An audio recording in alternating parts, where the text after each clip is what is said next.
So it is the season when a lot of fly fishermen head to warmer waters, generally saltier waters too.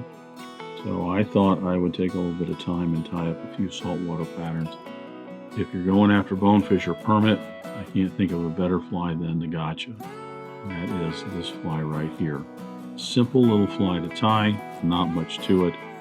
A number of different ways that this can be put together. And lots of people, there's a lot of videos out there, lots of people have their favorite ways of doing it. I prefer to just keep it really basic and simple, but it has been an extremely productive fly for me in size ranging from a size 2 hook on down to a size 8 hook. So it catches fish in many, many different places. That's the gotcha. I'll go ahead and get started tying.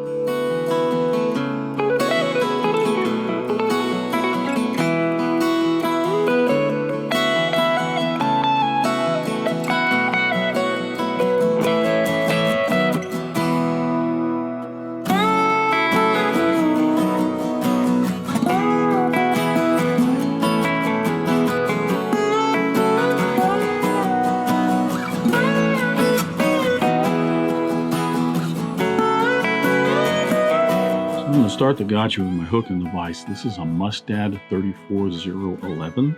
It is a saltwater hook. It's generally used, I think, more for streamers. The shank's just a little bit longer on this. But as you'll see with the gotcha, you're going to have kind of a pronounced nose up in here. So I like to tie these on a little bit longer shank hook.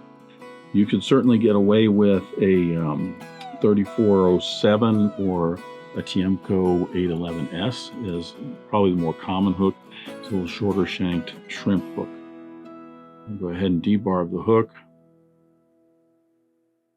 For thread, I'm going to start out with a UTC 140 Denier in white. Attach my thread a little bit behind the eye. I'm going to run it down maybe about a third of the way down the shank and then bring it back. I want it sitting at least 2 eye lengths behind the eye of the hook. We're going to tie in some bead chain here. You want to make certain that when it's tied in, it's nice and good distance behind the eye of the hook because we got a lot going on in front here with tying in a wing and then making kind of a pronounced nose on this. So for bead chain, I'm using on this is a size 4 hook. I'm using a large silver bead chain. You can use a silver or gold if you want. You can also even use a dumbbell eye, like a lead dumbbell eye, whether it's painted, whether it's a chrome dumbbell eye, or even has a pupil on it or something like that. Many people will do that as well, but most commonly, these are tied with a gold and or a silver bead chain eye. Now this crosspiece on those eyes are just a little further forward than I want. So I'm just going to scooch those back on the hook shank just a little bit. There you go. So I want to make certain I have a nice open area right there. Another reason for the longer shanked hook, I'm still going to have a nice lengthy shrimp body here, but I have enough room right there for what is going to end up being kind of a hot spot. I'll put some crisscross wraps in here and then wrap up and down the dumbbell eyes to secure that. And I'm going to wrap my thread on down the hook shank to the end of the hook shank. These don't have to be in touching turns, but if you want to lay a base layer of thread, that's fine. A little bit of head cement to help secure those thread wraps. The body on the original gotcha was made from a Mylar tubing. This is the Mylar tubing, just like a pearl Mylar. And what it is, it's a woven Mylar that has this cotton core to it, C-O-R-E. And what you do is you just pull that cotton out like this, and it leaves you with just the tubing. The tubing is what we're going to use for our tail, at least on this end here, and then traditionally the tubing was cut long and then it was wrapped around as the body. It's kind of cumbersome to try and do that. I think it comes out a little bulkier. I mean, it works. I tied them that way and caught plenty of bonefish with them. But I prefer to use a flat braid. I think I get a little bit smoother body. So I'm going to leave this long, and I'm going to lash this down along the hook shank as I work my way up behind those bead chain eyes and cut the excess off. This will give me just a little bit of an underbody right here because we do want to have a body that has a bit of a taper to it. So securing all of this down, I get my thread right up here behind the dumbbell eyes. Now I'm going to tie in the flat braid that I mentioned. I'm just using, this is just a pearl flat braid. Tie this in multiple different ways if you want. You don't even have to tie it up here. You could just secure it there by the tail. But I like to go ahead and secure it right here. And then wrap it back. Somewhere in the process of this, I am going to want to try and have a consistent white or bright underbody. So I don't have to have perfect edge-to-edge touching turn wraps of thread here, but it does help laying down a nice base color. And the reason is you can add a little bit of color and variation to the gotchas simply by changing the threads that you're using. We're going to tie this one. It's going to end up being the nose on it, or the tail end actually is going to be a nice fluorescent orange. But I tied these in a fluorescent pink. It's a fluorescent shell pink.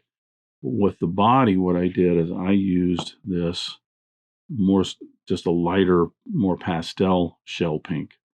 And what that does is it gives me just a little bit of color underneath that flat braid. You could go with a brighter color if you want. I just put that in just to give me a little bit of a hint of a color. So in this case, since I'm just going for more of a pearl or glass shrimp kind of look to it, I'm just going to make certain I get a nice layer of everything covered in white down here and bright so that it'll just look nice. I'm going to take that flat braid, start wrapping this around. My first few wraps are going to be pretty flat. I'm going to wrap this in, barely touching or overlapping. Then as I come forward more, I'm going to start to overlap more and more. The reason for this is I'm going to use the flat braid overlapping here to taper my body. You can see I'm getting a nice wider taper here as I'm bringing this forward. Go ahead and wrap back over on each other a little bit more as I bring this over right up to behind the bead chain. And once I'm behind the bead chain, I'm going to come up underneath here. I'm going to wrap across the top. I'm going to come over the other side and wrap across the top there. I want to take a look at it and make certain I've got everything wrapped nice and neatly. I'm going to put one more back here and bring it underneath the hook right here, and then I'll tie it off. Whoops, somehow my thread didn't catch that there. Where was I? Yep, it was over here. Bring that up under here.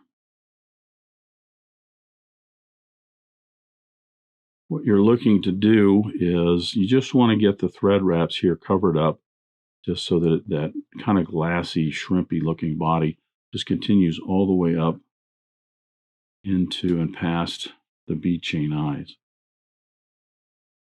Now I'll wrap that in nice and secure, and I'm going to put in a 4 or 5 turn whip finish with my thread, and then I will cut away the white thread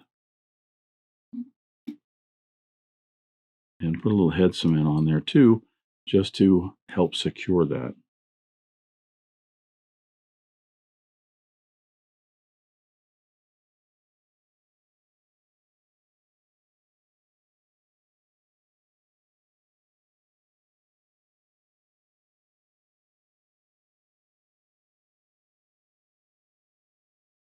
So now with my hook turned over, I'm going to attach my finishing thread on this. I'm using another UTC 140 denier. This is in a fluorescent fire orange.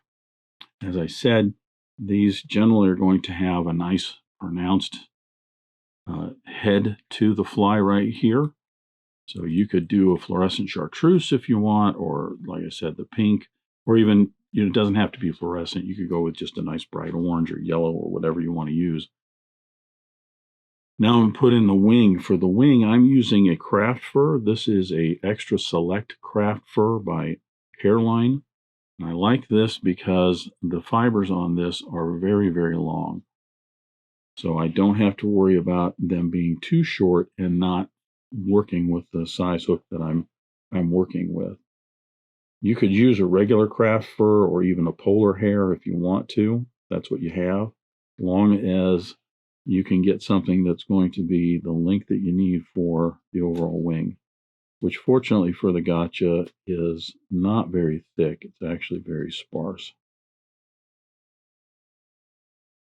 So we're going to cut this away from the hide here. Can sometimes be finicky to cut. The fibers are really, really soft, and if you're not getting it under the right tension in your scissors, it basically will just lay down in your scissors and go between the scissors and not get cut. So like any other material, like say a natural deer hair or something, you have all this shorter fur underneath it, and most people will refer to that as an underfur.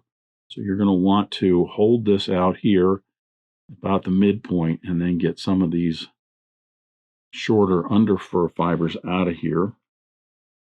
This time of year, dry air, a lot of static electricity. So I have these, and the fibers, as you can see, are very long. I have a bunch of them out here, and I don't need that. That's going to, if I tie that in, it's going to be too sparse. I'm going to hold this and peel out these long ones like this and just match those back in. I may have to do that 3 or 4 times. So I'm getting these long ones back in about the same length as the majority of them. There we go. Now I have still a nice tapered end, but it's a little fuller. I'm going to tie those in so that they are just a little bit past the tail. I'll hold these right up in here, measuring that. I'm going to bring my thread around gently. I want to just collect that down in a couple of wraps. Make certain all of this is on the upside of the hook, and then put in a few more wraps to make certain it's nice and secure. Trimming the butt ends here at a little bit of an angle. Give me a taper down to the eye.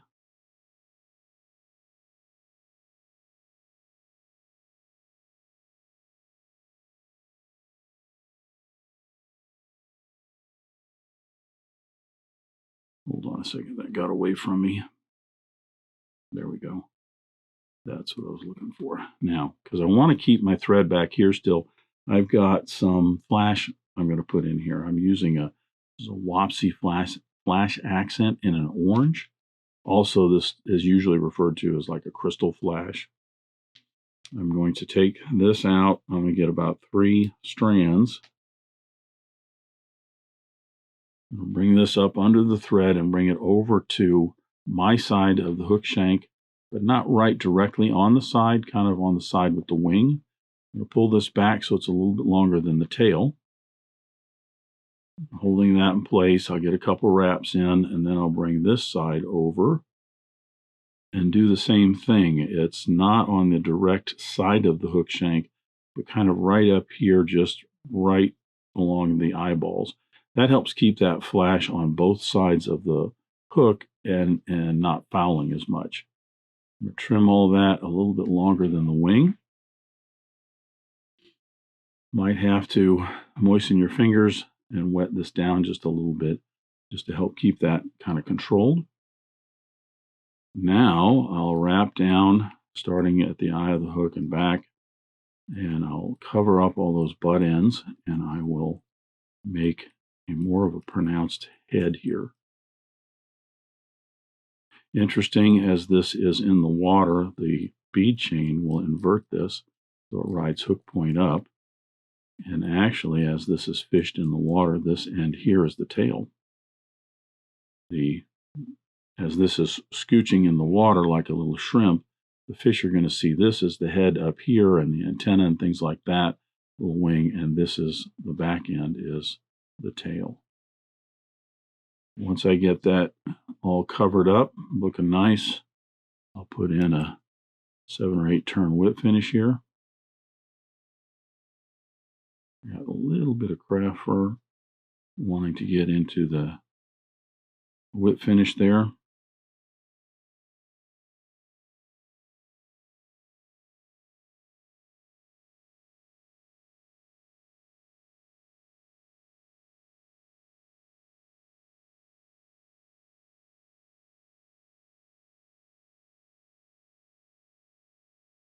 Put away my thread.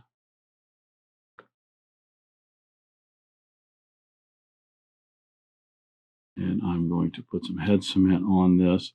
Now, these heads, this end back here can kind of get knocked around as it is being kind of dragged in the sand or the coral or whatnot. So you can, a lot of people will put some UV resin on this or even some epoxy, hard as hull. I generally just throw on some hard as hull because these are so quick and easy to tie. It's not worth me mixing up the epoxy and turning it and putting all that effort in. I can just tie up another one. So I will put the head cement on there to soak down into those threads, but then you generally come back and just put some hard as hull on there. That just helps it make it a little bit more durable. That's all. Last thing, the tail here, often that Mylar tubing is flat.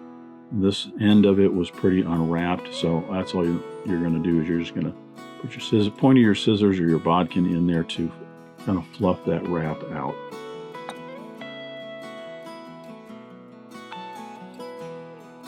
That is our gotcha. Again, very, very popular bonefish fly. It's an excellent fly. I've fished this down in Ascension Bay. Generally, good sizes down there are 6s and 8s.